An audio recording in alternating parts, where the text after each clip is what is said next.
السلام عليكم ورحمة الله وبركاته. شباب تانية ثانوي، عرايس تانية ثانوي، أدبي وعلمي، يلا نتوكل على الله يا أولاد وندرس مع بعض النهاردة درس من أهم دروس المنهج. من وجهة نظري هو والأسس الأهم على الإطلاق في المنهج ده، من وجهة نظري. درسين محترمين قوي قوي قوي، درس دالة المقياس ومعادلات المقياس ومتباينات المقياس، والدرس الثاني اللي اسمه الأسس. بس احنا النهارده ناخد دالة المقياس بس. طيب دالة المقياس والله مقسمينها رسم بياني ده لوحده، شرحناه في الفيديو اللي فات، وعندنا معادلات المقياس ومتباينات المقياس ده اللي احنا هنقف معاه النهارده. مستر يعني ايه معادلة مقياس؟ تعال اما اوريك. معادلة مقياس، احنا كلمة معادلة الاول يعني ايه؟ مستر انت هتشرح لي كلمة معادلة؟ انا في تانية ثانوي يا عم بس بالراحة عليا يا مستر. طرف يمين وطرف شمال بينهم يساوي، الله ينور. لما احد الطرفين او كلاهما يكون في مقياس يبقى اسمها معادلة مقياس. يعني لما اجي اقول لك مقياس س ناقص 3 مثلا تساوي 5، كده احد الطرفين في مقياس. وممكن اقول لك مقياس س زائد 2 يساوي مقياس 2 س ناقص 4، واخد بالك؟ او 3، ده كده معادلة مقياس. الهدف ان طرف يمين وطرف شمال بينهم ايه يا دكتور؟ يساوي. واحد الطرفين او كلاهما في مقياس، يبقى دي كده اسمها معادلة مقياس. دي كده معادلات المقياس. طب دي بتتحل ازاي؟ هعلمك ما تقلقش، بس انا عايز اعرفك ايه الفرق ما بين معادلة ومتباينة. لما اجي اقول لك بقى متباينات المقياس تقول لي لا يا فرامل، انا عارف ان متباينه يعني فيها اكبر من او اصغر من. اقول لك الله ينور، يبقى طرف يمين وطرف شمال بينهما اكبر من او اصغر من، يبقى اسمها متباينه. لما احد الطرفين يكون في مقياس زي كده، مقياس 2 س ناقص 1 اكبر من 5، دي كده اسمها متباينة مقياس. حط معاها يساوي، لا ما حطش يساوي، دي قصص نتكلم فيها جوه المسائل. المهم ان انت بقيت فاهم ايه الفرق بين المعادلة والمتباينة. المعادلة فيها يساوي، المتباينة فيها اكبر من او اصغر من. دي ليها نظام في الحل ودي ليها نظام في الحل. واللي لازم تبقى فاهمه كويس ان المعادلات 3 انواع اهم. المعادلات في المقياس 3 انواع، 3 اشكال، مفيش شكل رابع. وخلاص على كده تتعلم ال3 اشكال تحل اي معادلة مقياس. ايه ال3 اشكال دول؟ بسيطة ومركبة ومتحولة. اما المتباينات فنوعين بس، متباينات اكبر من او يساوي، او اصغر من او يساوي. ادي التقسيمه بتاعتها كده يا باشا. يعني افهم من كده يا مستر ان انا عندي 5 اشكال مسائل في الوحده كلها؟ يا بيه 5 اشكال مسائل مفيش غيرهم، والدنيا بسيطه وسهله خالص. بس الدرس ده من الدروس المهمه جدا علشان انت هتحتاجه كتير السنه الجايه في الفيزياء، وانت بتعمل اعاده تعريف للمقياس في الفيزياء كتير. طيب تعال نتوكل على الله ونشوف اشكال المسائل بتاعتنا في معادلات المقياس. زي ما حضرتك شايف انا بادئ بالمعادلات. مقياس س ناقص 2 يساوي 3، مقياس 2 س ناقص 1 تساوي س زائد 2. ايه الفرق وبتحلوا ازاي؟ تعالى بس بالراحه كده نوضح الدنيا شويه بحيث ان احنا ايه يبقى مقارنه. انا قاصد احط لك المسألتين دول قدام بعض كده عشان تقدر تقارن وتستمتع وانت بتحل، مش بتحل بعبط. احنا مع بعضنا كده بالراحه وعلى مهلنا خالص. انا مش مستعجل، جده عجوز عندوش حاجه، فاضي، بالراحه على مهلنا. اتعلم معايا على مهلك عشان ما نفوتش معلومه واحنا ماشيين. صلي على سيدنا رسول الله. المعادلة دي بسيطة. انت عرفت منين يا مستر انها بسيطة؟ اقول لك، لما عزلت المقياس لوحده في طرف، مقياس س ناقص 2 لوحده في طرف اهو، يساوي الطرف الشمال في ايه؟ في 3 يا مستر. لا يا ابني ما بسألش، اقرا لي، انا بعرف اقرا. ايه ال3 دي؟ رقم معاه سينات؟ لا، يبقى دي معادلة بسيطة. استنى، يعني لما اعزل المقياس لوحده في طرف والطرف الشمال يبقى رقم فقط، يبقى دي معادلة بسيطة؟ طب لما اعزل المقياس لوحده في طرف والطرف الشمال يبقى في س زائد 2، دي معادلة مركبة. ايه الفرق بينهم يا مستر؟ الفرق بينهم مش في طريقة الحل، الفرق فهقبل الارقام ولا هرفضها. هي دي بس الفرق، مش في طريقة الحل يا ابني. هما الاتنين بيتحلوا زي بعض. ايوه، بيتحلوا ازاي؟ طب تعالى اوريك بيتحلوا ازاي، وبعدين اوريك الفرق ما بينهم ايه بسيطة وايه مركبة. ماشي؟ يلا بينا. بيتحلوا ازاي يا مستر؟ اقول لحضرتك حالا. بيتحلوا بكل بساطة ان اللي جوه المقياس بنعيد تعريفه، يعني بناخده زي ما هو مرتين اهو. س ناقص 2 تساوي س ناقص 2 تساوي، زي ما هو، ولا عكست اشارات ولا غيرت حاجة ولا بدلت حاجة. حلو. الرقم اللي بره يا مستر هناخده مرة بالموجب ومرة بالسالب. خدناه 3 مرة وسالب 3 مرة، لأن المقياس اسمه القيمة المطلقة، يحتمل إنه يكون اللي جواه موجب أو اللي جواه سالب. صدق صح. يلا نطلع قيمة س. هنودي الاتنين بعكس الإشارة يا أستاذ، يبقى س بتساوي 3 زائد 2، يعني س بتساوي 5. الله ينور. مستر هنودي الاتنين بعكس الإشارة، سالب 2 بعكس الإشارة، ماشي، يبقى س بتساوي سالب 3 زائد 2، يعني س بتساوي سالب 1. الله ينور عليك وعلى والديك. نطلع مجموعة الحل يا مستر. يلا بينا. مجموعة الحل، انت كنت بتقول لي الفرق بقى هنا. ايوه، هو الفرق في الحتة دي، الفرق ان البسيطة والمركبة في الحتة دي. ايه الفرق؟ في المعادلات البسيطة نقبل جميع النواتج. سهلة دي؟ سهلة جدا. يعني اقبل 5 واقبل السالب 1 امال في المعادلات المركبة هنعمل خطوة زيادة اسمها اختبار الارقام، اختبار القبول والرفض بس. انما طريقة الحل في الاتنين زي بعضها. يا مستر انا هحل دي زي دي، طب وريني، قول انت، انا علمتك دي، وريني انت دي. يا مستر هاخد اللي جوه المقياس زي ما هو في المرتين اهو. 2 س ناقص 1 تساوي 2 س ناقص 1 تساوي، جدع. اما الطرف الشمال فهاخده زي ما هو مرة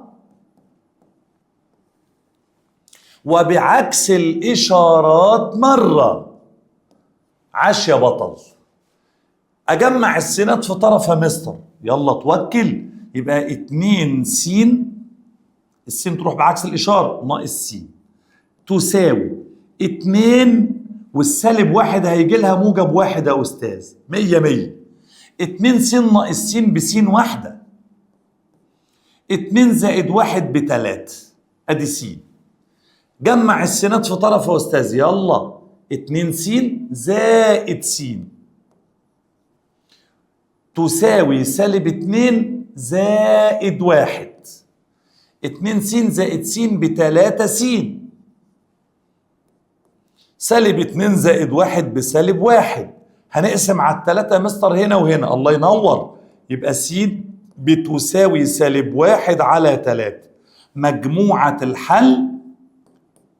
وهنا سأسكت قليلا. ايوه اعمل ايه يا مستر؟ حبيبي لازم تعوض، لازم تختبر الارقام. المعادله دي معادله مركبه عشان الطرف الشمال في سينات، يبقى دي معادله مركبه، ما ينفعش اقبل كل النواتج. اقبل كل النواتج لو كانت المعادله بسيطه زي دي. امال هنا انا هعمل ايه يا مستر؟ هتحط آلتك قدامك وتختبر النواتج. يعني ايه اختبر النواتج؟ هتعوض بالرقم في المعادلة اللي انت ظابطها، المقياس لوحده في طرف والناحية التانية كل حاجة. لو طلع الطرف اليمين قد الطرف الشمال نقبل الرقم. مستر وريهاني عمل. حاضر، يلا ناخد التلاتة نعوض بيها. يعني ايه نعوض؟ نحط بدل السين 3 على الآلة بس جوه قوس. يعني مستر هكتب 2 وافتح قوس، احط جواه التلاتة دي 3 اهي واقفل القوس. انا كده عوضت عن السين على الآلة. ناقص 1 ناقص 1 يساوي، طلع الطرف ده بكام؟ ب5.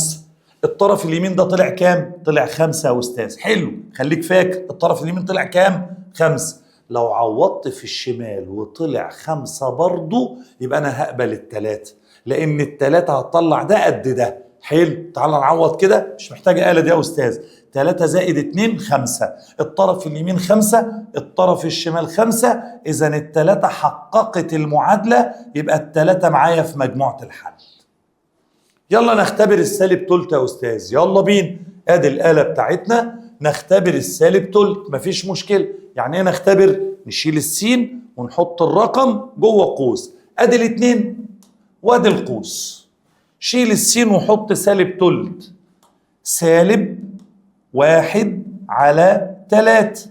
قفلنا القوس يا مستر، الله ينور عليك.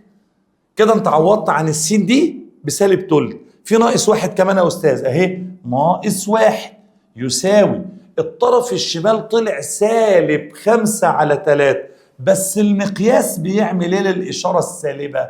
بيلغي الإشارة السالبة مستر. يبقى الناتج بتاعنا هنا كام؟ 5 على 3 يا أستاذ. الطرف اليمين طلع كام؟ 5 على 3.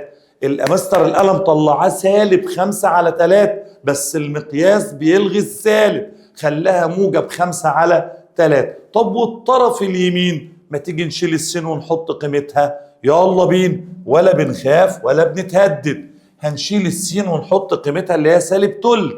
ادي شرطة الكسر، وادي السالب 1 على 3. ادي السالب تلت اهو. طب وبعدين في زائد 2، زائد 2 يساوي، الناتج طلع كام؟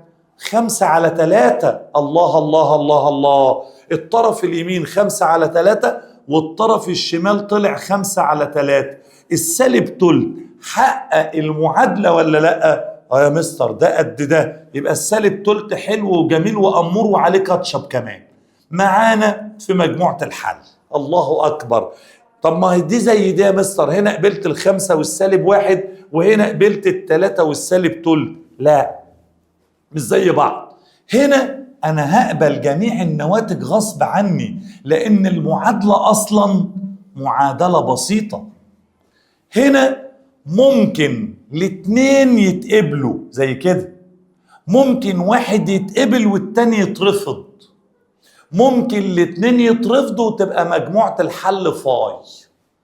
يا راجل، في المعادلات المركبة أنا بختبر الرقم اللي يطلع لي المعادلة متساوية، الطرفان متساويان، أقبله على دماغي من فوق، واللي يطلع لي الطرفان مش متساويان أرفضه، ما حصلش أي حاجة. ده الفرق بين المعادلة البسيطة والمعادلة المركبة. أعتقد كده واضحة جدا وسهلة خالص وما فيهاش أي لف ودوران بفضل الله. تعال نشوف كده المسألة اللي وراها وانت بنفسك تقول لي ايه الاختلاف ما بين المعادلتين دول وبعض. ايه الاختلاف؟ يا مستر ده ما فيش مقياس يا مستر. برافو عليك، ما فيش مقياس. يا مستر بس انا ملاحظ ان المعادلة دي فيها جذر تربيعي. طب ايه؟ اكيد في. فاكر لما قلت لك المعادلات 3 اصناف؟ بسيطة ومركبة ومتحولة. هي مش جاية على شكل مقياس، هي مقياس بس متنكرة في شكل جذر. تعال لي يا حبيب جدا معلمك حاجة مهمة قوي.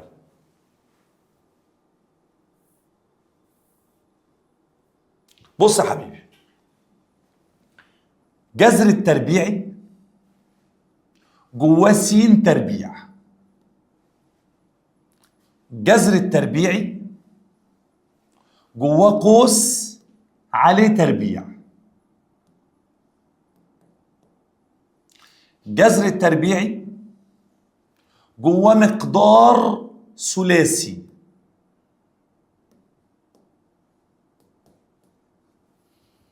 ايه الحدوته يا مستر؟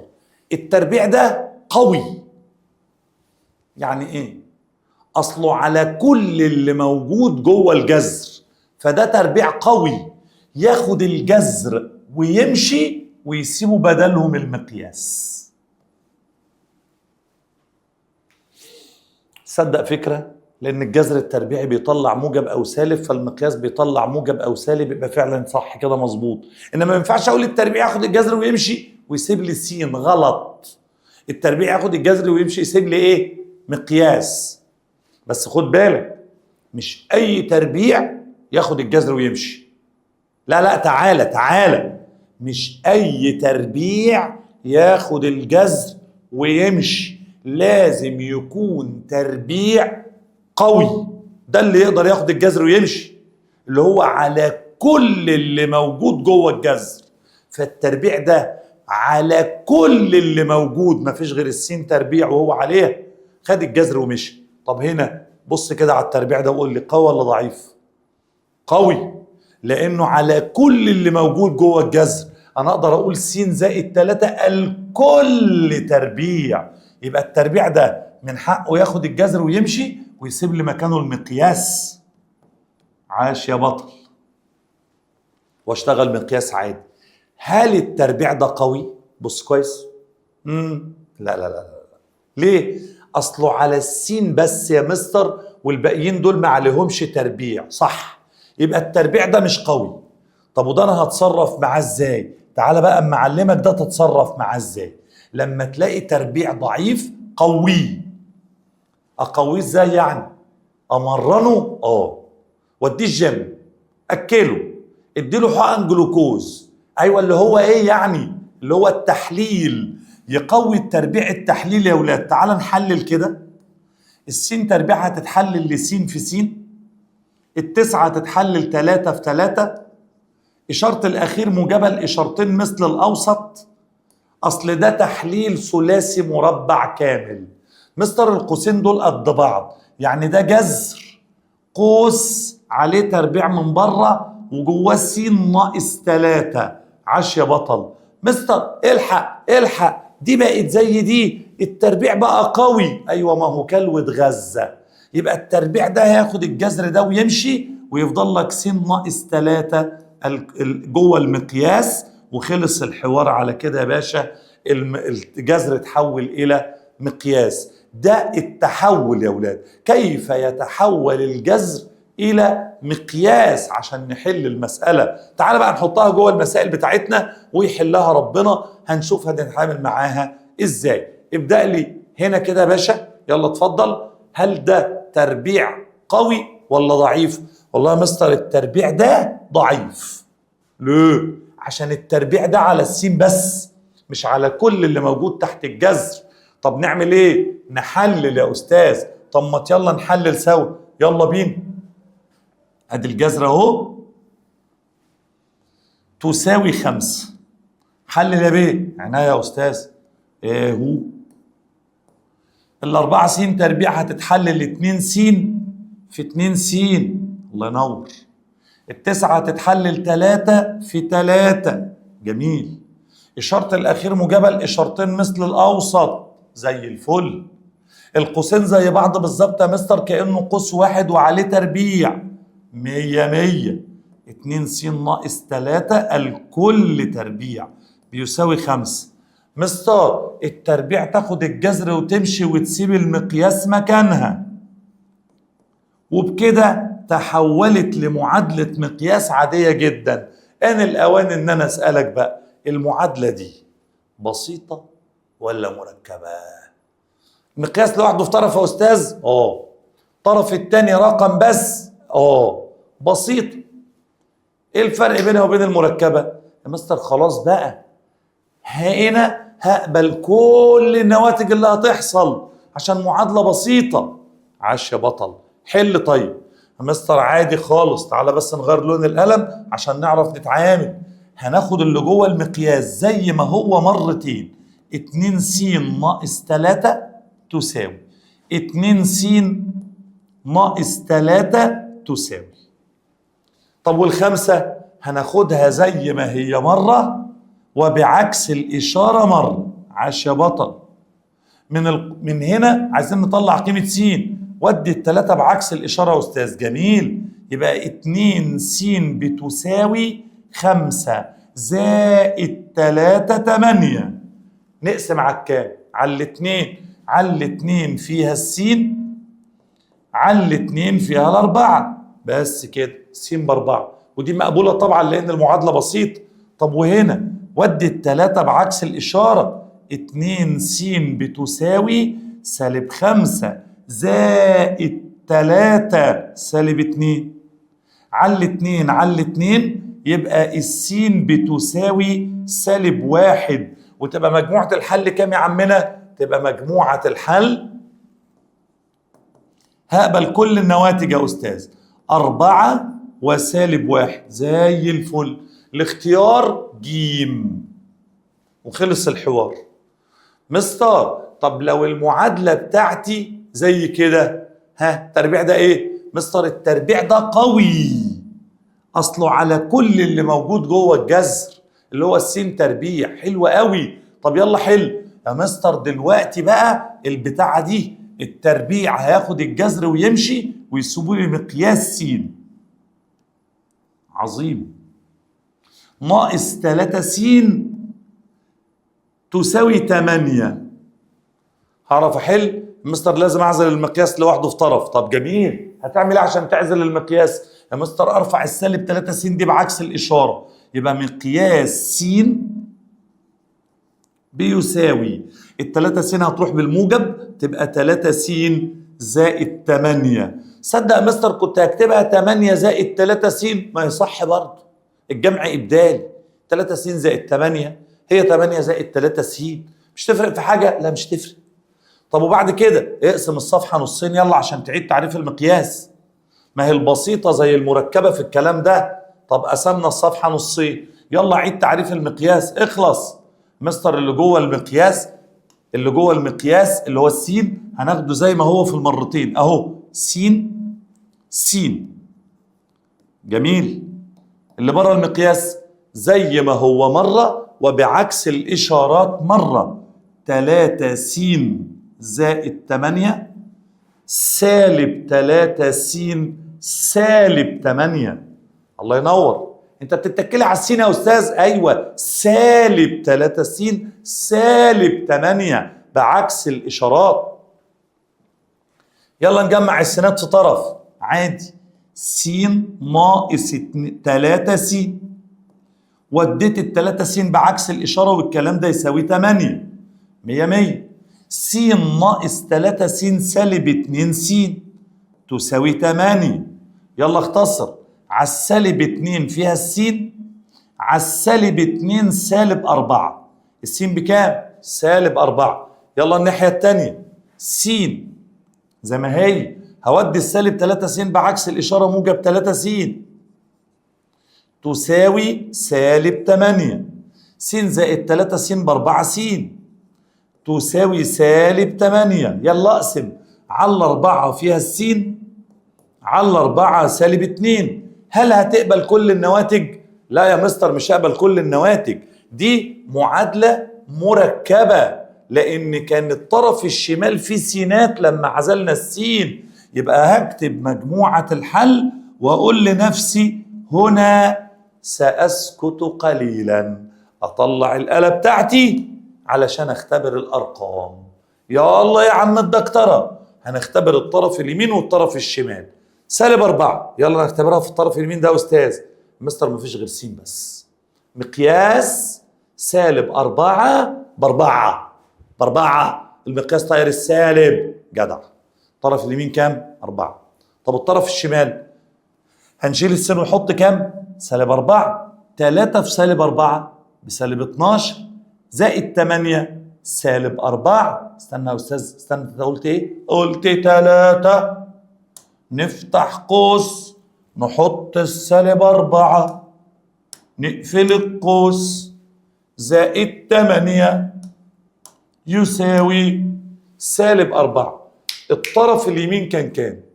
مستر الطرف اليمين كان سالب 4. غلطان. لما نحط السالب 4 جوه المقياس يحصل ايه؟ صح، السالب تطير. والطرف اليمين كام؟ 4. الطرف الشمال كام؟ سالب 4. هل كده اليمين بيساوي الشمال؟ لا طبعا. ده 4 وده سالب 4. لا طبعا، يبقى ده مرفوض. ايه ده، السالب 4 اترفضت؟ ده مرفوض، ما يلزمناش. طب تعالى نجرب السالب 2. مقياس سالب 2 ب2 يا استاذ. اصل المقياس لغى الاشاره السالبه، تمام. طرف الشمال 3 في سالب 2 سالب 6 زائد 8 فيها الاتنين، كده الطرف اليمين 2 الطرف الشمال 2. يبقى السالب 2 معانا في مجموعة الحل لأنها حققت المعادلة. السالب 2 هي اللي معانا، مش الاتنين يا أولاد. السالب 2 اللي حققت المعادلة هي اللي معانا في مجموعة الحل. صلينا على سيدنا رسول الله. ادي يا سيدي المعادلات المركبة ما فيهاش أي حاجة، المعادلات المتحولة ما فيهاش أي حاجة. الدنيا سهلة خالص وبسيطة جدا. ما تصلي على سيدنا النبي وتيجي نبص كده على المتباينات. خلينا نخلص من الحتة دي، المتباينة اللي فيها أصغر أو أكبر. طب ودول بيتحلوا زي بعض يا مستر؟ لا، دول ما بيتحلوش زي بعض. دول كل واحد فيهم ليه طريقة للإجابة. المعادلة دي مثلا بتقول س زائد 3 أصغر من الواحد. مقياس س زائد 3 أصغر من الواحد. أحل إزاي يا مستر؟ متباينة أصغر هتاخد الرقم اللي بره، هتاخد الرقم اللي بره ده بالسالب مرة وبالموجب مرة. أنا غيرت الرقم اللي كان 0 فأنا غيرته، يعني الاختيارات دي مش هتناسبنا. أنا غيرت الرقم خليته 1، كان 0 خليته 1، عشان عايز أعلمك حاجة مهمة. الرقم اللي بره خدناه بالسالب مرة وبالموجب مرة. في مشاكل؟ سهل. طب والأصغر بقت أصغرين، نزلت مرتين. اللي جوه المقياس ينزل ما بينهم. ايه ده بس كده؟ ده كده بقت متباينة أولى إعدادي. ما أنا بقول لك الموضوع سهل، الموضوع عبيط قوي، ما فيهوش حاجة. طب الحمد لله الدنيا سهلة. أدي نقول تاني، الرقم اللي بره خدناه مرة بالسالب ومرة بالموجب، وعلامة أصغر من نزلت مرتين، واللي جوه المقياس نزل في النص. متباينة ثلاثية الحدود. ودي التلاتة بعكس الإشارة يا أستاذ. الناحية دي ولا الناحية دي؟ يا مستر عيب بقى، احنا كبار بقى، احنا في ثانوية عامة بقى، السنة الجاية شهادة بقى. الناحيتين، جدع. يبقى سالب 1 ناقص 3 أقل من أو يساوي س أقل من أو يساوي 1 ناقص 3. في أي لخبطة؟ لا دي سهلة خالص. وديت التلاتة موجب 3 راحت سالب 3 هنا وهنا. سالب 1 وسالب 3 سالب 4. أقل من أو تساوي س أقل من أو تساوي 1 ناقص 3 سالب 2. يبقى س تنحصر بين كام وكام؟ سالب 4 وسالب 2. هي دي يا بطل مجموعة الحل. يبقى حضرتك تقدر تقول مجموعة الحل بتساوي سالب 4 المغلقة عشان العلامة فيها يساوي، وسالب 2 المغلقة، وخلص الحوار. بس كده. شوف سهلة ازاي؟ سهلة جدا. مستر هي متباينة أكبر زيها؟ لا، متباينة أكبر مختلفة في الحل. متباينة أكبر بتتعمل متباينتين، بناخد اللي جوه المقياس زي ما هو في المرتين.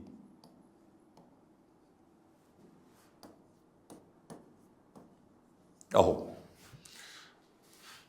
طيب وبعدين علامة أكبر من و14 بننزلها زي ما هي مرة، ونعكس العلامة وإشارة ل14 مرة.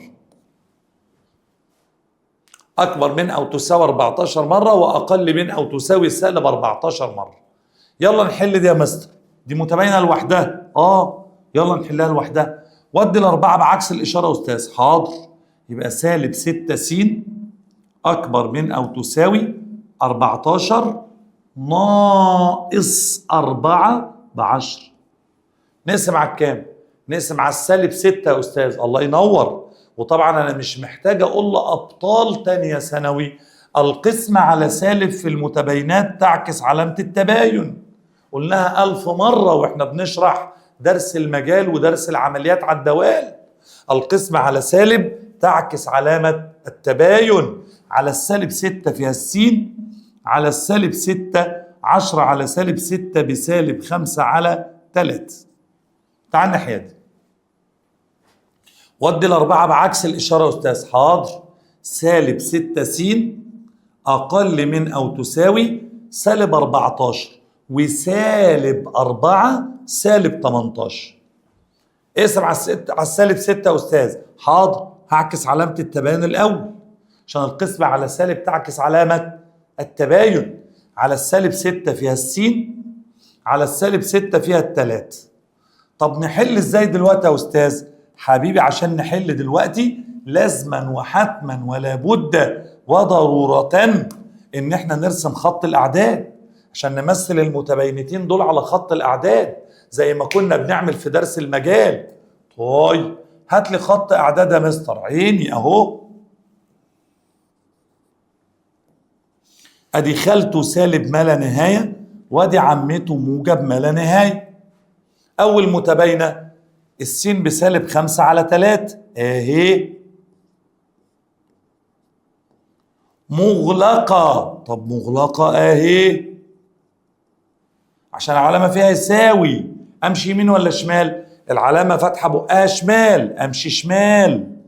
كل ده معايا في مجموعة الحل. 3 بعد منها بشوية مغلقة. س أكبر، أمشي يمين. كل ده معايا في مجموعة الحل. الله الله الله الله. كل ده معايا في مجموعة الحل. مستر كده خط الأعداد كله معايا في مجموعة الحل. الله ينور. ما عدا الحتة اللي في النص دي. عظمة. تبقى مجموعة الحل كام؟ استنى كده مستر لما أقول لك أنا مجموعة الحل هتساوي. قول يلا قول أنت. مستر خط الأعداد كله يعني عاش ما عدا يعني فرق الحتة دي من أول سالب 5 على 3 لغاية التلات. الأقواس بتاعتهم يا مستر الأقواس مغلقة. يا راجل يا مستر والله مغلقة اهي. يا راجل يا مستر ما هم مغلقين والله فيهم يساوي. وانت نسيت ان علامة الفرق بتعكس الأقواس اللي وراها. يا خبر أبيض كانت مجلية مني دي. ايوه ما انت مش مراجع درس المجال. قلت لك 100 مرة راجع الأول. يبقى هنا فتحت الأقواس ليه؟ علشان علامة الفرق بتعكس الأقواس اللي وراه فالمغلقين بقوا مفتوحين. يبقى الاختيار بتاعي الاختيار جيم. بص اللي حاطط لك الاختيارات حاطط لك الأقواس مقفولة عشان عارف ان في فريق كده دماغهم مسحولة. ينسى موضوع ان الفرق بتعكس الأقواس فيتلحوس وياخد على قفاه عشان هو متلحوس. طب الحمد لله طلعت سهل ما فيهاش مشاكل. ادي متباينة اصغر وادي متباينة اكبر يا سيدي ما فيهمش اي لف ودوران. مستر وريني مسائل تانية على المتباينات دي بس كده. عين يا سيدي يلا حبيبي. ادي كمان مسائل على المتباينات. خبر اسود. هو فين المقياس اللي هيقول كده وعبيط لهبه لابورياله؟ انما رجاله مؤمن حسن وعرايس مؤمن حسن مش هيقولوا كده لان هم عارفين قصه الجذر. ولا التربيع ده قوي ولا ضعيف؟ التربيع ده ضعيف اصله على السين تربيع لوحدها بس مش على كل اللي موجود. يلا يتحللوا يا عين يا مستر. جذر اهو. قول انا مش هساعدك. ادي القوسين. ال16 هتتحلل 4 س في 4 س. اللي بعد ال9 تتحلل 3 في 3. اللي بعد إشارة الأخير موجبة لإشارتين مثل الأوسط يا أستاذ. سامع الواد البلاص الكفيف الكسيح الضرير اللي بيقول له يا مستر هو أنا لو جمعت 3 في 3 هتدوني 24؟ أنت حللت ال9 3 في 3 لو جمعتهم يدوني 24؟ ده حيوان، ده حلوف سميك الجلد عديم الإحساس. ليه؟ عشان السين تربيع ليها معامل، فالناس اللي بتفهم عارف انه في الحالة دي لازم يجيب الوسطين سالب 12 س والطرفين سالب 12 س، لو جمعهم يدوله السالب 24.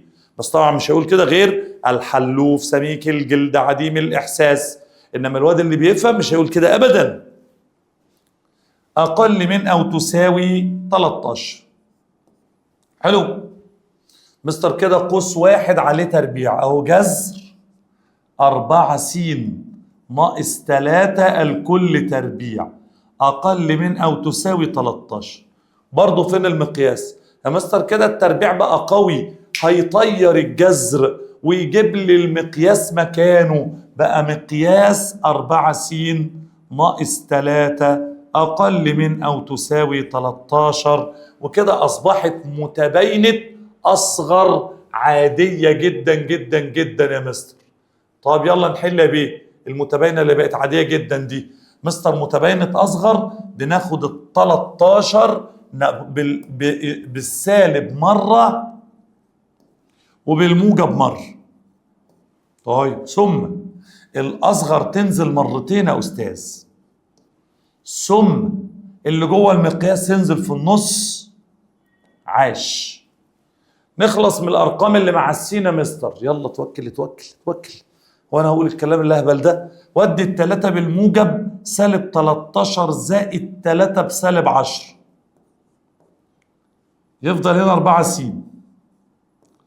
ودي ال3 بالموجب يا مستر ما تنساش. طب ماشي، 13 زائد 3 16. اقسم على 4 يا استاذ. حاضر. على 4 سالب 2 ونص،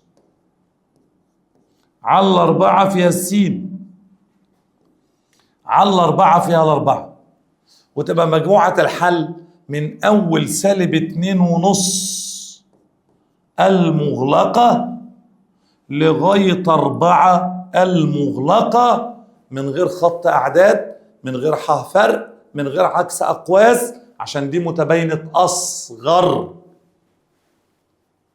ولاد مؤمن حسن صحيح، رجالة مؤمن حسن صحيح.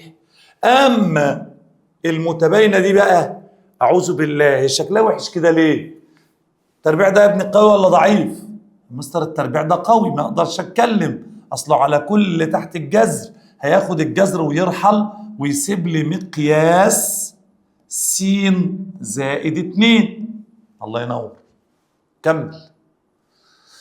جوه المقياس ده مستر 2 س زائد 4. طب ما كده انا اقدر اخد الاثنين عامل مشترك كمستر. طب ما تاخد وانا منعتك. خلاص طلع الاثنين بره مستر. حاضر اهي. اقسم اللي جوه المقياس على 2 يا استاذ. والله لا اسمع كلامك. 2 س على 2 فيها السين. انا بسمع كلامك كده عشان انا طيب، انا مش شرير، مش بسمع كلامك عشان انت ولا اي حاجه. يلا على الاثنين فيها الاثنين. الكلام ده اكبر من 6. مستر كده المقياسين دول زي بعض. ده مقياس س زائد 2 وده مقياس س زائد 2. طب ما بيتجمعوا ويطرحوا عادي خالص يا مستر. 1 مقياس زائد 2 مقياس 3 مقياس، زي برتقانه زائد برتقانتين 3 برتقانات، ما فيهاش حاجه يعني. ادي 3 مقياس س زائد 2 اكبر من 6. اقسم على ال3 ده يا استاذ. حاضر. على ال3 يفضل مقياس س زائد 2 اكبر من على ال3 فيها الاثنين. ادي متباينه اكبر عاديه خالص خالص خالص، فيهاش اي حاجه.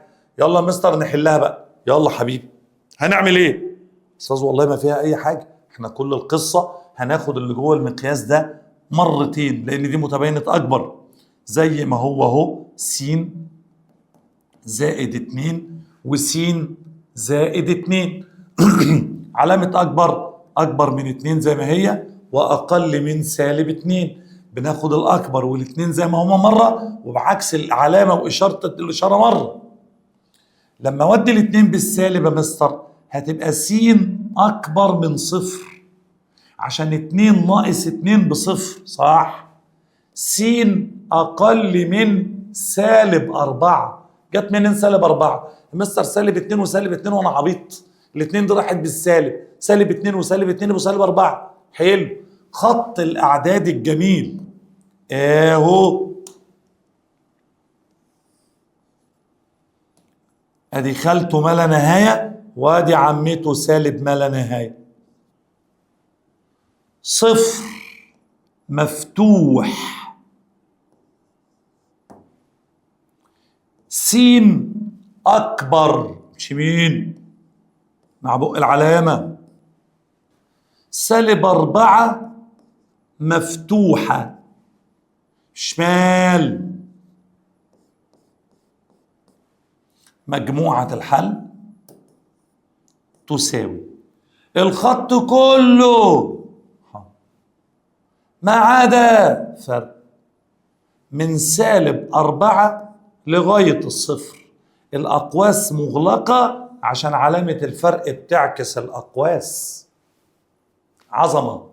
ادي يا سيدي معادلات ومتباينات المقياس. مستر كان في رسم بياني للمقياس، لا ده مع مجموعة الرسم البياني كلها اللي هي دالة المقياس والدالة التربيعية والدالة التكعيبية والدالة الكسرية والدالة الثابتة والدالة الخطية. الرسم البياني باكج على بعضه بيتاخد في محاضرة لوحده، ملناش دعوة بمعادلات ومتباينات المقياس. افتح كتاب المعاصر، افتح كتاب الماهر، حل تمارين معادلات ومتباينات المقياس علشان ما فيش حاجة تفوتك. والسلام عليكم ورحمة الله وبركاته. كان معاكم جدو مؤمن حسن. الله يوفقكم، بارك لكم، يرزقكم، ينصركم، يسهل لكم الصعب، يذلل لكم كل عسير يا رب. سلام عليكم.